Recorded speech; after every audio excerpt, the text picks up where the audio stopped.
माझं नाव दीपक वाळकोळे, एसएफआय पुणे जिल्ह्याचा अध्यक्ष आहे। गेल्या 5 दिवसापासून ज्या आंदोलनामध्ये आपण सगळे सहभागी झाला आणि हे आंदोलन यशस्वी करण्यामध्ये ज्या ज्या व्यक्तींनी मोलाचं योगदान दिलं असे एसएफआय महाराष्ट्र राज्याचे अध्यक्ष आमचे मार्गदर्शक सोमनाथ निर्मळ,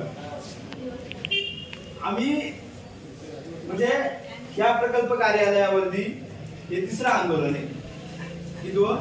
तिसरं प्रमुख विषय काय तर मागं त्याला वसतिगृहामध्ये प्रवेश मिळाला पाहिजे। पहिल्या टप्प्यामध्ये काही गोष्टी झाल्या आणि दुसऱ्या टप्प्यामध्ये जेव्हा आपण उपोषण केलं त्यामध्ये अध्यक्षांची तब्येत आणि राजू शेट्टी समीर पण त्या उपोषणाला बसवला आणि संस्कृती पण बसवली आणि 4 व्यक्ती उपोषणाला बसले होते आणि त्याच्यानंतर बऱ्यापैकी सगळ्याच हॉस्टेलचे ऍडमिशन झाले होते आणि ते उपोषण पण आपण याच्यासाठी केलं होतं की अगोदरच आपल्याला समजलं होतं की बाकीच्या सगळ्या वसतिगृहांना प्रवेश जवळपास ज्यांना अर्ज केला त्यांना मिळालेला आहे, परंतु राहिला प्रश्न जुन्नरच्या वसतिगृहाच्या मुलींचा। जुन्नरच्या वसतिगृहाच्या मुलींचा प्रवेश त्यांना मिळाला पाहिजे, त्याच्यासाठी खरं तर आपण उपोषण केलं होतं, आंदोलन तर आपलं चालूच होतं। हे सगळं करत असताना आपल्याला सांगितलं गेलं की डिसेंबर एंडपर्यंत आपला प्रवेश निश्चित होईल, बरोबर ना। ती जागा काय असेल ते आमचं वरिष्ठ कार्यालयावर बोलणं झालं, प्रकल्प अधिकारी म्हणाले आणि डिसेंबर पण गेला, जानेवारी पण गेली। मग याच्यानंतर आम्हाला असं समजलं की आता प्रवेश मिळणार नाही, पुन्हा काय करणार ना। शेवटी संविधानाने मार्गाने जो आपल्याला अधिकार दिलाय तो म्हणजे आंदोलन करणं आणि आंदोलनाच्या माध्यमातून जे पदरात पडले तेवढं घेऊन पुन्हा लढण्याच्या प्रवृत्तीला आम्ही जे सगळे एसएफआय विद्यार्थी संघटनेचे जे कार्यकर्ते आहेत याच्यामध्ये आम्हाला कोणाला वसतिगृहामध्ये प्रवेश मिळायची गरज नव्हती। तर संस्कृतीचा प्रवेश आहे, समीक्षाचा आहे, अक्षय गोळीचा आहे, आम्हाला काही याची आवश्यकता नव्हती। परंतु हे कशासाठी करतोय की जे आम्ही अनुभवतोय की आमच्या गावामध्ये, आमच्या तालुक्यामध्ये, आमच्या जिल्ह्यामध्ये अनुभवतोय जेव्हा मुलींचा वसतिगृहामध्ये प्रवेश मिळत नाही आणि त्याच्यानंतर मुलींना जाण्या येण्याचा प्रश्न असतो, काही गावामध्ये एसटी जात नाही, मग त्यांचं शिक्षण थांबलं जातं आणि बऱ्याचशा गोष्टी असतात। त्याच्यामुळं मुलींना वसतिगृहामध्ये प्रवेश मिळाल्याच्या नंतर मुली चांगल्या पद्धतीने शिक्षण घेतील आणि त्यांचं शिक्षण कंटिन्यू करतील, हीच भावना आमच्या सगळ्यांच्या मनात होती आणि त्याच्यासाठी आम्ही सगळ्यांनी ठरवलं की पुन्हा एकदा आपण आंदोलन करायची गरज आहे। आम्हाला सगळ्यांना तर म्हणजे मला तर व्यक्तिशः पहिल्यांदा मांडल्याच्या नंतर आम्हाला असं वाटलं की आंदोलन आता ऑलरेडी किती जागा होत्या, 75 जागांचं जुन्नरच्या वसतिगृहामध्ये म्हणजे मंजूर क्षमता 75 आहे। तिथं मुली किती भरलेल्या आहेत 280 ना मुलं, हा 280 म्हणजे 288 म्हणजे 80-88 म्हणजे एक्स्ट्राच्या किती मुली भरल्यात 200, बरोबर। या 200 मुलींचं ऍडमिशन देखील एसएफआय संघटनेमध्ये झालंय, हे देखील तुम्ही तुमच्यासाठी तुम्हाला सांगतो, कारण की मंजूर क्षमताच कमी आहे ना 80। तुम्ही आणि हे प्रकल्प अधिकारी वारंवार ते सांगायचे की मंजूर क्षमता आहे त्या वसतिगृहाची 75 आणि आम्ही विद्यार्थी संख्या म्हणजे 200 विद्यार्थी अजून भरले आणि पुन्हा एकदा 170 विद्यार्थ्यांना कसा प्रवेश द्यायचा, मग तिथल्या बिल्डिंगचा विषय असो, सगळा विषय असो, या सगळ्या गोष्टी ते वारंवार सांगायचे। याच्या अगोदर भाडेदार वरची इमारत होती, आमचं म्हणणं होतं की तुम्ही नवीन इमारत घ्या आणि त्या मुलींना नवीन एखादी इमारत घेऊन तिथे त्या नवीन मुलींना तिथे ऍडमिशन म्हणजे ते प्रवेश द्या। हे अधिकार सगळे आयुक्तांनी प्रकल्प अधिकाऱ्यांना एवढं जे आशिषनं सांगितलं मंत्रालयापर्यंत जायची काही गरज नव्हती। या सगळ्या गोष्टी होत असताना मला एका गोष्टीची शोकांतिका वाटली, कारण की आम्ही ज्याच्यासाठी लढत असतो त्याला त्याच्या लढ्याची जाणीव नसली ना तर मग त्याचं जरा हे होते। तुम्ही इथून पुढच्या काळामध्ये बघा, तुम्ही संघर्ष करा, जेव्हा एसएफआय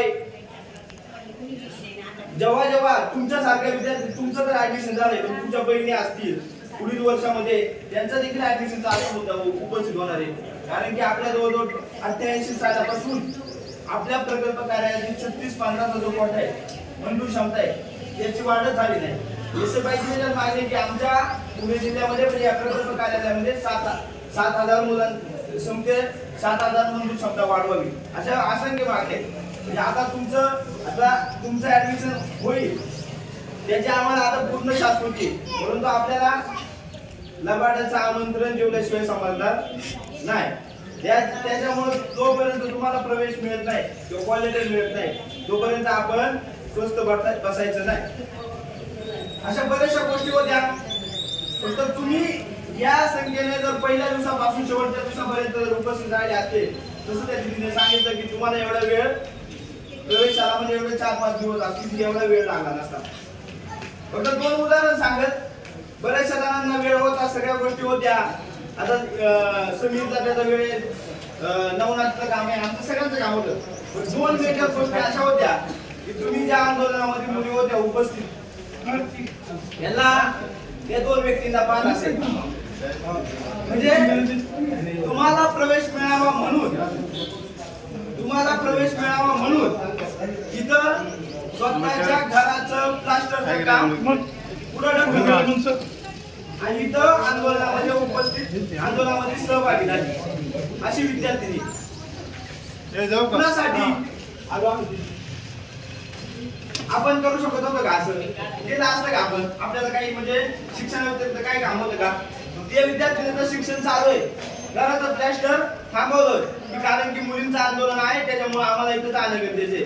अशा विचाराच्या कार्यकर्त्या एवढा बघा ना, विचार करा तुम्ही, विचार सुद्धा करू शकत नाही. आम्ही घराचं प्लॅस्टरचं काम थांबवतोय आणि मुलींच्या आंदोलनामध्ये सहभागी होतोय आपण.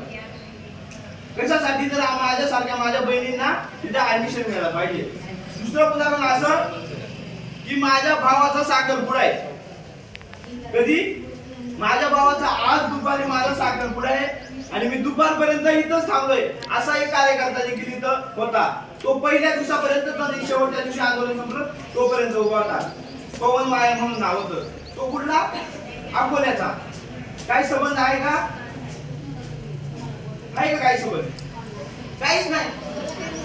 विद्यार्थ्यांवरती जो अन्याय अत्याचार होतो, म्हणून मला तुम्हाला सांगायचंय. आणि जी मुलगी तिला घराचं काम पुढे ढकललं ती निकिता म्हणून तुमच्या पहिल्या दिवसापासून तुम्ही पाहत असाल. म्हणजे सगळ्यांनीच वेळ समीरनं त्याचा वेळ आहे, अध्यक्षांनी त्याचा PhD करतात, म्हणजे बऱ्याच सगळ्यांनी. पण इथून उदाहरण मला सांगूशी वाटतात.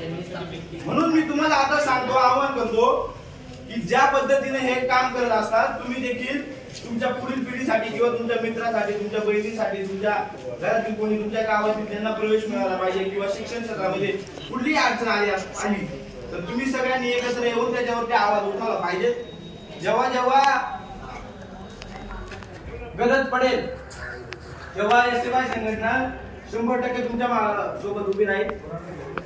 फक्त आता शेवटी एकच आवाहन करतो की त्या SFI संघटनेमुळे आज तुमचा प्रवेश होतोय आणि SFI संघटनेमुळेच होतोय. दुसऱ्या कोणी याच्यामध्ये काही केलं नाही. या ऍडमिशन कसं नाही झालं पाहिजे याच्यासाठी त्यांनी प्रयत्न केले. या SFI संघटनेमुळे तुमचा प्रवेश होतोय.